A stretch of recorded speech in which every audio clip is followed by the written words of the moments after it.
Tidak cukup mengganti dengan istilah maling untuk membasmi koruptor, tapi juga harus mengganti sistem.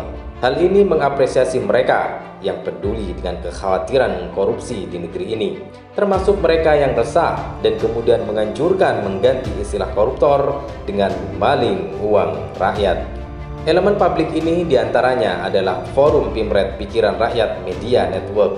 Dimulai sejak Minggu 29 Agustus 2021, sebanyak 170 media yang berada di bawah naungan Pikiran Rakyat Media Network resmi akan mengganti diksi koruptor dengan semestinya ia sebut, yakni maling, rampok, atau garong uang rakyat. Keresahan Forum Pimret PRMN ini muncul karena adanya rencana dari Komisi Pemberantasan Korupsi yang ingin memunculkan istilah penyintas korupsi. Tentu hal ini wajib ditolak, termasuk bentuk penolakannya berupa munculnya saran mengganti dengan istilah koruptor dengan maling, rampok, dan garong uang rakyat. Namun seperti kami sebut, mengganti istilah ini jika tujuannya adalah menghapus korupsi tidaklah cukup. Sebagaimana diketahui, persoalan korupsi sudah berurat, berakar. Terlebih lagi, sistem demokrasi yang menjadi dasar negara ini.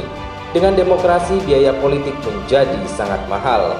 Hal ini mendorong upaya balik modal, biaya politik, dan mengeruk keuntungan melalui kekuasaan melalui jalur korupsi. Indonesia pernah dibuat gagap setelah sistem desentralisasi di mana kepala daerah dipilih langsung oleh rakyat melalui pemilu pilkada. Kasus korupsi seketika merebak. Sepanjang 2004 hingga 2017 tercatat terdapat 65 bupati atau wali kota dan 12 gubernur yang dijerat KPK. Jumlah tersebut belum termasuk anggota DPRD tingkat 1 dan 2. Kasus serupa hingga ini masih sering terjadi. Tidak cukup untuk balik modal, korupsi akan sangat berbahaya jika dipakai untuk mengumpulkan dana partai politik. Korupsi seperti ini tidak saja kejahatan individu seorang diri, tetapi untuk biaya mesin parpol yang tentu sangat besar.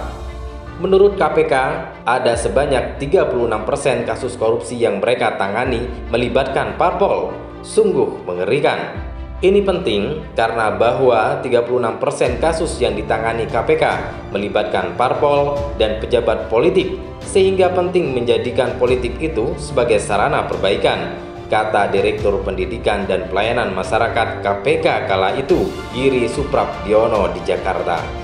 Karena itu korupsi sudah tersistem dan menjadi bagian upaya mengamankan kekuasaan agar lebih langgeng. Kejahatan namun resmi ini dikenal dengan istilah oligarki. Lewat oligarki, melalui penguasaan parlemen dan juga pemerintah eksekutif, mereka bisa bersepakat untuk membuat aturan agar mereka langgeng berkuasa dengan membagikan kekuasaan di antara mereka sendiri, mengeluarkan kebijakan yang sebelumnya dilarang menjadi boleh. Karena itu korupsi dalam sistem demokrasi kapitalis tidak bisa dibasmi.